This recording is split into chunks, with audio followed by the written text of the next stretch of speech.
ဒီနေ့လိုဒီပညာခင်မှာပစ္စည်းတွေကိုဈေးကွက်ထဲမှာမိတ်ဆက်ခင်မှာအရင်ဆုံးစိတ်ပညာသဘောတရားအရလူတွေရဲ့ဝယ်ယူခြင်းဆိုင်ရာအကြောင်းတွေကိုသိထားဖို့လိုပါတယ်ကျွန်တော်တို့တွေဟာတကယ်တမ်းကိုယ့်အတွက်လိုအပ်တဲ့တင်မှသာဒီပစ္စည်းတွေကိုဝယ်ယူကြတာဖြစ်ပါတယ်အဲ့တော့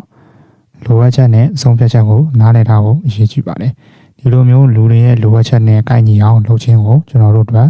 value creation တန်ဖိုးတက်အောင်လုပ်ခြင်းလို့ခေါ်ပါတယ်အဲ့တော့ကိုယ့်ပစ္စည်းမှာရောဒီလိုမျိုးတန်ဖိုးတက်လာအောင်ဒီချက်တွေနဲ့လုပ်ကြည့်လို့ရပါတယ်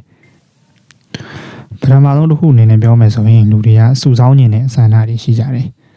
အဲ့တော့အနည်းဆုံးမစုဘူးဆိုရင်တောင်မှပတ်စံတော့စုပြကြပါတယ်အဲ့တော့ဒီပတ်စံကနေပြီးတော့ဘာတွေဖြစ်လာလဲဆိုရင်ရွှေတွေဖြစ်လာမယ်ပြီးရင်နောက်အင်ချန်မြေတွေစုတာပေါ့ဒီလိုမျိုးတွေဖြစ်လာမယ်အဲ့တော့ကျောင်းသားတွေဆိုလို့ရှိရင်လည်းဘွဲလက်မှတ်တွေတစ်ခုပြီးတစ်ခုယူတာပြီးရင်ကျွန်တော် certificate တွေစုတာစသဖြင့်ဒီလိုမျိုးတွေရှိကြပါတယ်အဲ့တော့စုဆောင်းခြင်းနဲ့ဆန္ဒကိုလောက်ကင်ဖို့အရေးကြီးပါတယ်အဲ့တော့ဒီချက်လေးကိုသင်လုပ်ငန်းမှာလည်းထည့်ပြီးတော့အသုံးချနိုင်ပါတယ်နောက်တစ်ချက်အနေနဲ့ကတော့သူတို့ကလူဝင်ဆန့်ကျင်တဲ့ဆန္ဒရှိကြပါတယ်အဲ့တော့ဒီနေ့ကမှ social media တွေသုံးနေကြခြင်းရဲ့အကြောင်းရင်းကလည်းဒီချက်ကြောင့်ပဲဖြစ်ပါတယ်ကျွန်တော်တို့တွေက social media သုံးပြီးတော့နောက်ဝက်တွေတည်ဆောက်မယ်ပြီးရင်ဒီကနေပြီးကျွန်တော်တို့ကနှွေးထွေးမှုတွေချစ်ချင်းနေပြတာတွေဒါတွေကိုကျွန်တော်တို့ခံစားလို့ရပါတယ်အဲ့တော့ social media တွေကဒီ value creation အတွက်အသုံးဝင်တဲ့နည်းလမ်းတစ်ခုလည်းဖြစ်ပါတယ်နောက်တစ်ခုကတော့သူတို့ကိုပို့ပြီးတော့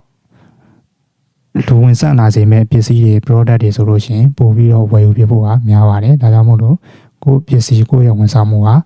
သူတို့ရဲ့နောက်တစ်ဆင့်ကိုပို့ပြီးတော့ရအောင်ပေးနိုင်မယ်ဆိုလို့ရှိရင် value creation တန်ဖိုးတက်လာမှာပဲဖြစ်ပါတယ်ဗျနောက်တစ်ချက်ကတော့ကျွန်တော်တို့လူတွေမှာစူးစမ်းလိုစိတ်တွေရှိကြတယ်ကျွန်တော်တို့ရှေ့ကလူတွေကလေးလာစူးစမ်းခဲ့လို့ပဲကျွန်တော်တို့အခု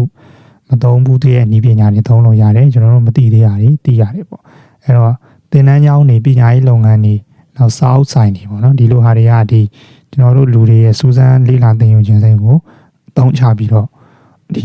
ဈေးကွက်ဖြစ်နေတဲ့လုပ်ငန်းပဲဖြစ်ပါတယ်ဒါကြောင့်မို့လို့လေးလာစူးစမ်းလိုစိတ်ကိုအသုံးချပြီးတော့သင်ရဲ့ product မှာထည့်ပေါင်းပြီးတော့တန်ဖိုးတက်အောင်လုပ်လို့ရပါတယ်နံပါတ်၄ချက်အနေနဲ့ကျွန်တော်တို့တွေဟာကိုရောကိုချစ်တဲ့မိသားစုကိုရောကာကွယ်လိုစိတ်တွေရှိကြပါတယ်ဒီနေ့လိုမျိုးစားသားကြရမသေးကြတဲ့အခြေအနေမှာပို့ပြီးတော့မှအဖြစ်များပါတယ်ဥပမာပြင်ပြောရရင်ဥပဒေပြုလုပ်ငန်းတွေပြီးရင်အာမခံလုပ်ငန်းတွေဟာဒီဟာတဲ့အသက်တွေပါပဲအဲတော့လူတွေကိုကာကွယ်နိုင်အောင်ကိုချစ်တဲ့ပတ်ဝန်းကျင်ကိုကာကွယ်နိုင်အောင်ပြုလုပ်ပြီးတော့ဒီတန်ဖိုးတက်အောင်လုပ်လို့ရပါတယ်နောက်ဆုံးတစ်ချက်ကတော့ကျွန်တော်တို့စီးပွားရေးလုပ်နေတာလူတွေနဲ့လုပ်နေတာဖြစ်ပါတယ်အဲတော့လူသားတွေဟာအမြဲတမ်းအလုပ်လုပ်နေလို့မရပါဘူးအနားယူဖို့လိုအပ်ပါတယ်အဲတော့ကျွန်တော်တို့ဒီနေ့ခေတ်မှာအနားယူတဲ့အချိန်မှာ entertainment လို့ခေါ်တဲ့ဒီဖြိုပြရေးတွေမှာကျွန်တော်တို့ကအသုံးချပြီးပတ်စံသုံးရင်းနဲ့အနားယူကြတာဖြစ်ပါတယ်အဲတော့ games တွေရုပ်ရှင်ရုံတွေပြီးကြတော့ဒီ social media ဘောကဒီနေ့ခေတ်မျိုးမျိုးသော entertainment တွေဟာဒါတွေရဲ့တတ်သိပဲဖြစ်ပါတယ်အဲတော့ကျွန်တော်တို့က entertainment လုပ်ငန်းကိုကောင်းကောင်းသုံးလုပ်ပြီးတော့ဒါမှမဟုတ်ရင်ကိုယ့်ရဲ့ product မှာဒီ entertainment တွေထည့်ပေါင်းပြီးတော့တခြားလုပ်ငန်းတွေနဲ့မတူပဲတန်ဖိုးတက်အောင်လုပ်လို့လည်းရပါတယ်နောက်ဆုံးတစ်ချက်ကိုပြောခင်မှာ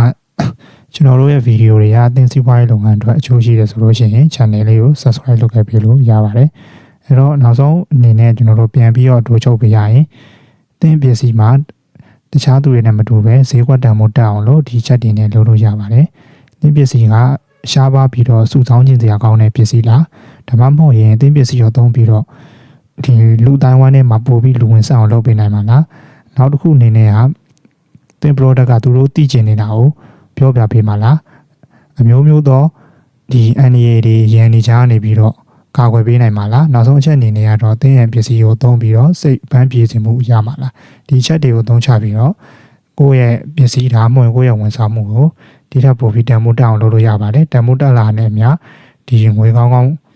ယူလို့လည်းရနိုင်ပါတယ်ဒါကြောင့်မို့လို့ဒီချက်တွေကိုသင်စီးပွားရေးလုပ်ငန်းမှာလက်တွေ့အသုံးချခြင်းလို့ရပါတယ်